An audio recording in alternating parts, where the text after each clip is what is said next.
విశాఖ సింహాచలంలో గోడ కూలి 7 మృతి చెందిన ఘటనపై అధికారులు ఆరా తీస్తున్నారు. ఇంతటి ఘోర ప్రమాదానికి కారణం ఆలయంలో ఆగమ శాస్త్రాలను పాటించకపోవడమే అనే ఆరోపణలున్నాయి.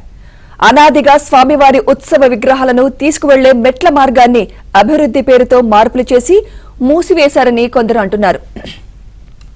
అభివృద్ధి పేరుతో నిర్లక్ష్యంగా నిర్మాణాలను చేపట్టడమనే ఆరోపణలున్నాయి. ఈ ప్రమాదంపై విచారణ కమిటీ లోతుగా దర్యాప్తు చేస్తోంది. దీనిపై మరింత సమాచారం మా ప్రతినిధి నాయుడు అందిస్తారు. సింహాచలం వరాహ లక్ష్మీ నరసింహస్వామి చందనోత్సవ క్యూ లైన్లలో గోడ కూలి 7 చనిపోయారు, ఒకరు తీవ్ర గాయాలయ్యాయి. అయితే ఈ చందనోత్సవం జరిగినటువంటి ఘటన సింహాచలం పుణ్యక్షేత్ర చరిత్రలోనే ఒక చేదు ఘటనగా మిగిలిపోతుంది. అయితే ఈ ప్రమాదం జరగడానికి ఎవరిది నిర్లక్ష్యం? అధికారులదా, ఆగమ శాస్త్రాలదా?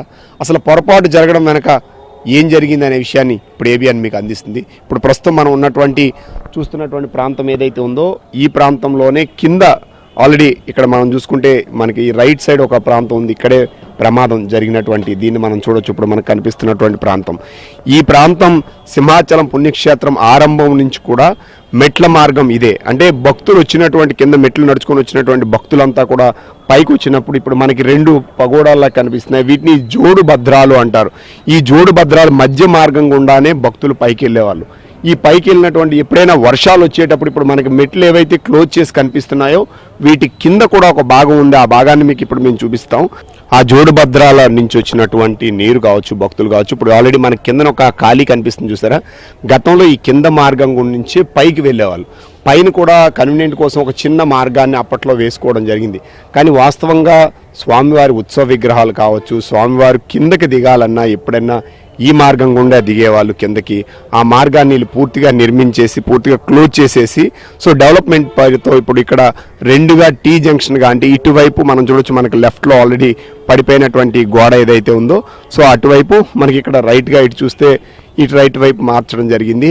సో ఈసారి జరిగినటువంటి ఉత్సవాల సమయంలో కూడా ఈ మార్గాలు ఉంటే స్వామివారిని దించారు. కానీ వాస్తవంగా స్వామివారు ఎప్పుడు కూడా ఈ మార్గం గుండా, ఇప్పుడు మనకు కనిపిస్తున్నటువంటి మార్గం గుండే కిందకి దిగేవారని ఇక్కడ ఉన్నటువంటి వీళ్ళు కానీ భక్తులు కానీ మిగతా వాళ్ళు చెప్తున్నారు.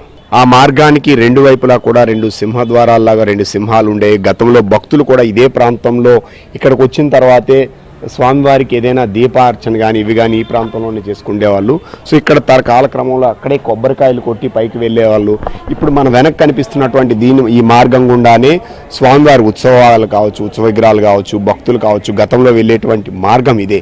డెవలప్మెంట్ పేరుతో దేవాదాయ శాఖ వీళ్ళంతా కూడా కాలానుక్రమంగా వీటిని మార్పులు చేస్తూ వచ్చారు. అయితే వీటన్నిటికీ ఆగమ శాస్త్ర సలహాలు తీసుకున్నారా లేదా అనేది తెలియాల్సినటువంటి అవసరం ఉంది. మరోవైపు గతంలో ఎప్పుడైతే ఆలయం నిర్మించారో ఆలయం నిర్మించినప్పటి నుంచి కూడా పైనుంచి కొండ మీద పడినటువంటి స్వామివారి ఆలయ ప్రాంగంలో నుంచి ఎక్కడ పడిన నీరంతా కూడా ఇదే మార్గం గుండా వచ్చేది. అయితే డెవలప్మెంట్ పేరుతో నిర్మిస్తున్న వాళ్ళకి అసలు గతంలో ఆలయ నిర్మాణ పద్ధతులు ఏంటి, లేకపోతే ఆలయంలో ఉత్సవాలు కానీ మిగతా ఎలా నిర్వహించేవాళ్ళు, సో ఇక్కడ నీరు కానీ, ఎందుకంటే ఇది కొండ ప్రాంతం కాబట్టి వర్షం పడితే ఎక్కువ పడుతుంది, అది పోవడానికి ఉన్నటువంటి మార్గాలు ఏంటి, వీటన్నిటి మీద సలహాలు తీసుకున్నారా లేదా, వీటన్నిటికీ ఇక్కడ స్థానాచార్యులు అనుమతులు ఇచ్చారా లేదా అనేది ఇప్పటికీ తెలియనటువంటి ప్రశ్న. కానీ ఈ ప్రమాదం జరగటానికి ఖచ్చితంగా ఇక్కడ ఆగమ శాస్త్ర సలహాలు కావచ్చు, ఆలయ నిర్మాణం కావచ్చు, ఇక్కడ ఉన్నటువంటి ప్రకృతిని వచ్చేటువంటి నీటిని, ఎందుకంటే సింహాచలంలో 365 రోజులు ఒక జలధార వస్తుంది. సో ఆ నీటి వచ్చేటువంటి మార్గాలను కూడా ఈ ప్రస్తుతాల్లో మూసివేశారు. సో ఆటోమేటిక్గా ఇప్పుడు పడినటువంటి వర్షం ఒక్కసారిగా పైనుంచి కిందకి రావడం, అక్కడికి వచ్చే మార్గాన్ని పూర్తి స్థాయిలో మూసివేయటం, ఆ కట్టినటువంటి నిర్మాణంలో క్వాలిటీ లేకపోవడం, ఇంతమంది ప్రాణాలు పోవడానికి ప్రధాన కారణంగా మనం చెప్పొచ్చు. ఇప్పుడు ఆ నీటి తాకిడి కేవలం కొద్దిపాటి వర్షానికి నీటి తాకిడి కింద ఎలా ఉందనేది మనం చూడొచ్చు. నిన్న కూడా మధ్యాహ్నం పడినటువంటి వర్షానికి ఒకసారి మట్టి కొట్టుకొచ్చింది. ఇదే మట్టి అక్కడ భారీగా కొట్టుకురావడం వలన ఆ గోడ పడిపోయి ఇంతమంది చనిపోయినటువంటి పరిస్థితి ఉంది. ఇప్పుడు విచారణ చేపడుతున్నటువంటి కమిటీ అధికారులతోని, అలాగే ఆలయ అధికారులతో పాటుగా పండితులు మిగతా వాళ్ళు ఎవరైతే ఉన్నారో ఇటు టూరిజం డిపార్ట్మెంట్ వీళ్ళందరితో కూడా జిల్లా అధికారులతో కమిటీ సమీక్ష చేస్తుంది. బట్ సమీక్ష చేసినా అసలు నిర్మాణం ఎలా ఉండేది, అసలు నీరు గతంలో ఆ పైనుంచి కిందకి ఎలా వెళ్ళేది, భక్తులు ఎలా వచ్చారు, ఇలాంటి విషయాల మీద దృష్టి పెట్టకపోతే భవిష్యత్తులో కూడా ఈ మార్గం గుండే ఖచ్చితంగా నీరు వచ్చేటువంటి అవకాశం అయితే ఉందనేది ఇక్కడ ఉన్నటువంటి భక్తులు కావచ్చు, ఇక్కడికి వచ్చినటువంటి పూర్వం నుంచి వచ్చిన వాళ్ళు కూడా చెప్తున్నటువంటి పరిస్థితి కనిపిస్తుంది. వీడియో జర్నలిస్ట్ విజయ్తో నాయుడు, సింహాచలం నుండి.